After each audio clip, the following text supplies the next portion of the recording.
Welcome back to That's Logistics, baby. To start off, we're going to share a Reddit story about a female driver in the late 90s, early 2000s. It says, I found I was usually left alone, not harassed by other drivers and parking lot patrons if I drove off schedule from the usual crowd.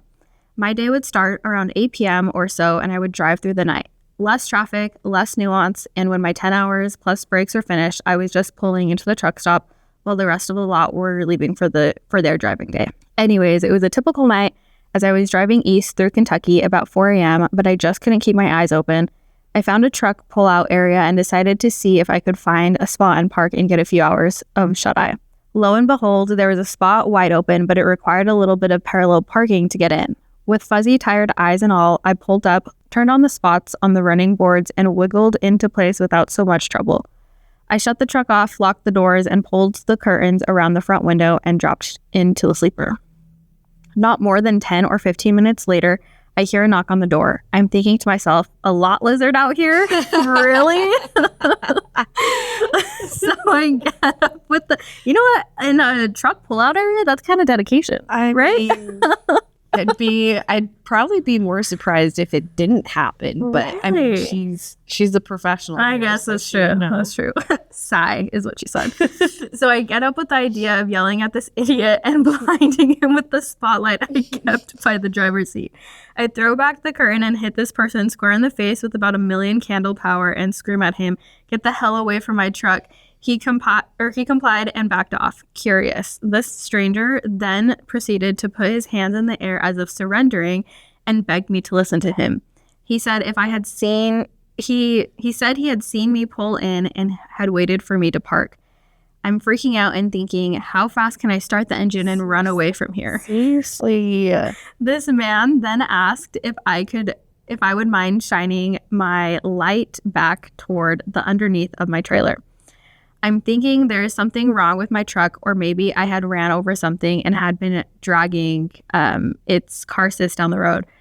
So I told him to stay at least 15 feet in front of me, grabbed my baseball bat and my spotlight, and followed with my light glaring at the back of his head, in case he turned around to attack me. Okay, but time out. Wow. The amount of bravery she had to have to even consider it.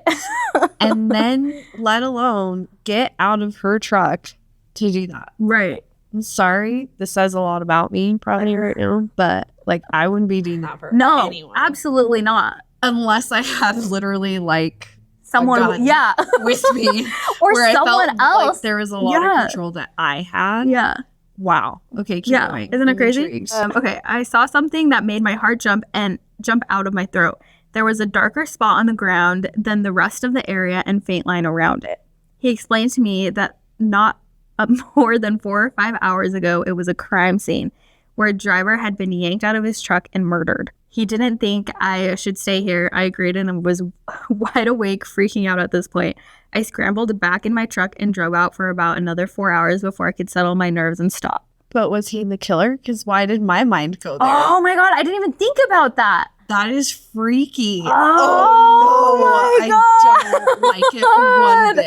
I don't like it one bit. Wow. And he had remorse over the first killer. Killer's remorse? I don't know, but yikes. Also, she didn't say anything about there being other, how crowded that area was. So, where she had parked. No, it's possible he just, popped out of. Because she said it was late because she drives at late hours. Mm-hmm. It was around 4 a.m. when she decided to pull out because she needed a break. She needed to sleep. Yeah, that's weird to me. Plus, you're so tired. You're kind of loopy. You don't really know what's going on. Right. Deciding to get out of the truck with this creepy man just standing there. Randomly just appears out of nowhere. Yeah. I mean, we're talking about big headlamps, right? Yeah. Or headlights. Yeah. Headlights. And it covers a lot of ground. So if she's pulling in, unless she was really out of it. Right. I guess you could have missed him, but I don't know. I'm glad that she's still around to tell this story, but 7 years retired driver. Crazy. As of 10 years ago. Wow. Wild. So crazy. Okay, so next we're going to do a little what would you do segment. Okay. Let me pull it up. So, what would you do if the shipper casually says, hey, we threw on one more pallet, but never updated any BOL, no written confirmation, and now the receiver won't accept it? What would I do as what? Like the driver, as the broker, as just like what? Next steps, probably like in the operation standpoint, because they're likely the ones having to do with it. I would have to distinguish is this my company driver or is this a broker partner carrier? Because as the driver, like you're signing that bill of lading. So that means you are agreeing to what's been put in the back of your truck. So yes, some facilities are laxed where they don't really require the driver to go check out either the loading dock, right? Or even the back of their trailer. And so that's just negligence. And I would honestly like do what I could with my shipper in that regard, but it would just fall back to the partner carrier, right? That's negligence on their end. Mm-hmm. So any cost that's accrued from that oversight would just be coming from them, from mm-hmm. their insurance. From a driver, like it's our driver, company driver, there would be a lot of coaching. And, again, you're just hopefully you have a good enough relationship with that shipper that they're going to help you out and help advocate for you.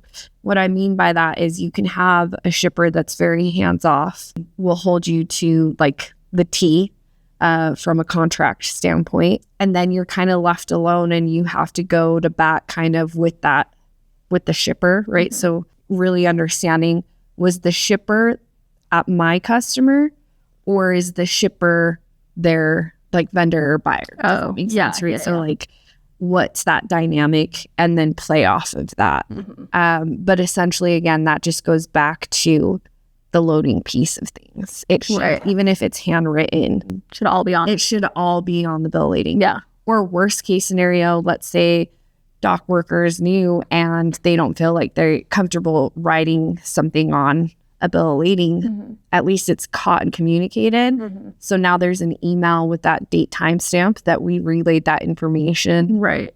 ASAP. Right. Right. If they chose to respond or do something about it at that time, then different story. Right. But to just show up and be like, oh, we didn't catch that. It's a really bad look, people. Yeah. Really bad look. So don't do it. Don't do it. Okay.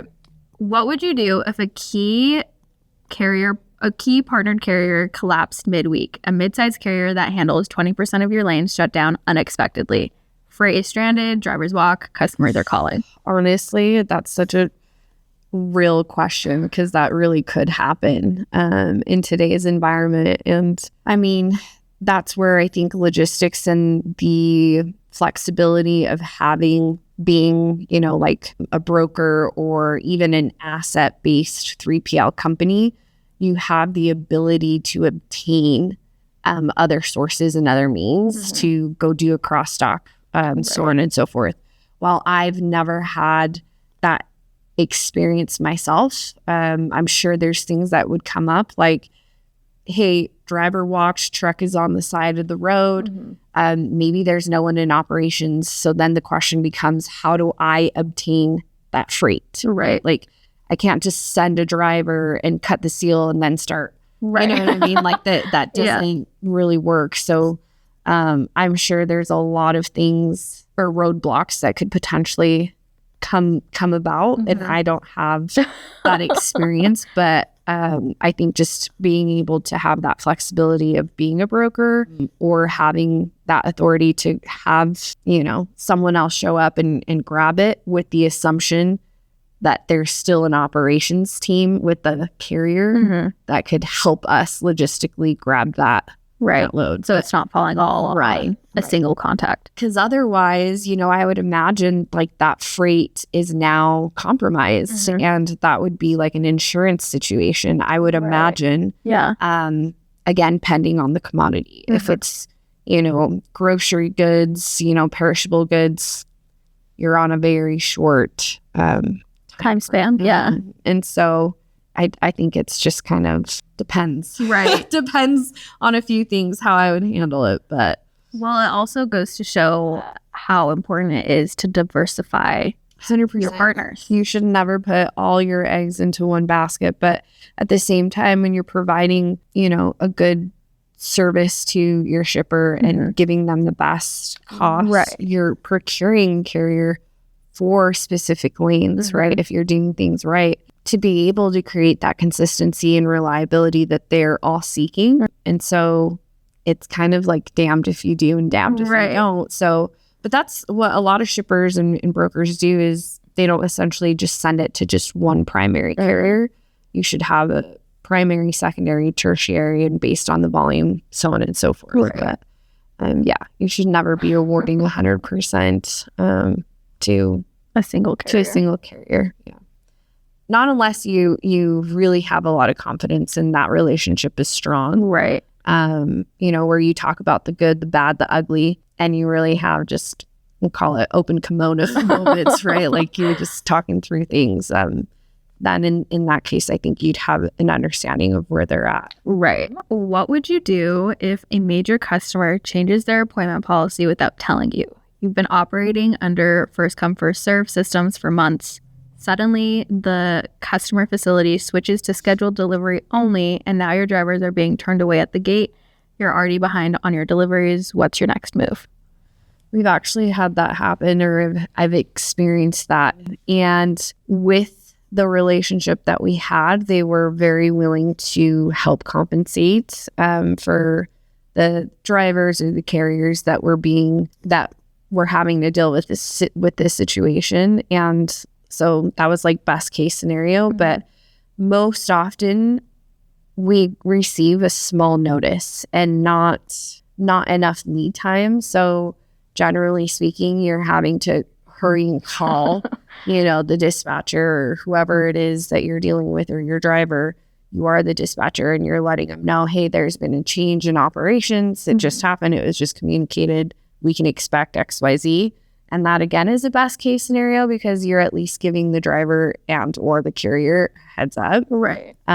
They'll still lose their cool. So you'll still have to do damage control. But at least it's not going to overflood like your phone lines all at once. Right. And whatnot. Like, yeah. You can kind of handle a little bit better. Mitigate that a little bit better. Yeah. But yeah, it happens, I would say. And oftentimes the shipper, your partnered shipper, is at the, what's it called? They're at like their consignee's mercy, if you would. Yeah. Right? Like it is what it is. And hopefully they're willing to work with you and help figure that out. Yeah. Fingers crossed. Yep. What would you do if a shipper reuses a BOL and it goes unnoticed until delivery? Loads from the shipper are repeatedly showing up with incorrect BOLs. Usually the load will deliver fine, but afterwards billing and documentation is mismatched. The issue continues when carriers are getting delayed, and then carriers are getting delayed payment. How would you approach in fixing the situation with a shipper like this? I think over communication is key. So even if it's the first time that it happens, you're communicating that. Preferably over email. Even if you call them, you have a great relationship with them, you're sending a follow-up email so that you can kind of go back to that as instances happen. We've experienced that just even this year. And our customer wasn't even aware of that situation. But come to light after further investigation, that was causing several delays for them with other carriers that just hadn't really pinpointed it. Makes sense. So with their help and again their advocacy, we're telling them every time it's happening, and they're going back to that, I don't know, facility. That facility, right? Depending on if they're buying or if they're selling to them. And so that's slowly like working itself out, but clearly that's also testament to that there is like a gap between this level and this level, right? And that shows through in instances like that because you're being told, hey, we're resolving it, we're fixing it, but you're still having those issues, maybe less less frequently, but you're still having it's still coming up. Well, it's the last what if questions, or what would you do questions. Perfect. Want to talk about some hot topics specifically this week? starting strong with the tariffs. There's so much that is going on with the tariffs. So the update as of what's today's date? On Mondays. What was Monday's date? The 12th? 11th? Let me pull up my calendar. The 12th. Is it? Sorry. The 12th. You're right. Yeah. So as of the 12th, technically the agreement happened the day before, right? On the 11th? Anyways, this past weekend, the 10th. Okay. So as of the 10th, China and America came to a truce, a 90-day truce, where U.S. dropped the 145% tariff to 30%, and China implemented a 10% tariff. So this is projected to increase, what was the stat? The 277. So 200, so the, what is it called? The intermodals, the container shipments from China increased from the time of that truce going into place by 277%. So reports are saying it should hit landfall or the U.S. Markets in June, July. What do you think, or do you think this truce will hold? What are your thoughts there? I think that most companies will be able to, well, a few things. It's come to light because it was such a shock, I feel like, to everyone. Not per se that it happened, but I think by how much, that there's obviously going to be companies that have to make business decisions on how much of an increase are we willing to be okay with and to make sure that our margins cover because they know that like this is going to stick around. So I think if the tariffs stay around that 30 to 35%, most companies will be able to absorb that without, like, they won't even blink at it, right? It's a bummer, but this is the new and they'll have to carry on with business. So my thoughts on that is, if that is, where they land, then things will be fine. There won't be that much of uncertainty. I don't follow it very closely, so I don't know what the numbers are or if they're even being shared of what's being negotiated within this 90-day truce. But kind of speaking on to the latter half of your question, I think that, is it going to hit the truckload segment? Yes. When? My guess is as good as anyone else's. I would say probably August, September, as we expected with the tariff war, if you would. We saw a huge decline, right? Very, very similar to that lunar event that happens every February, right?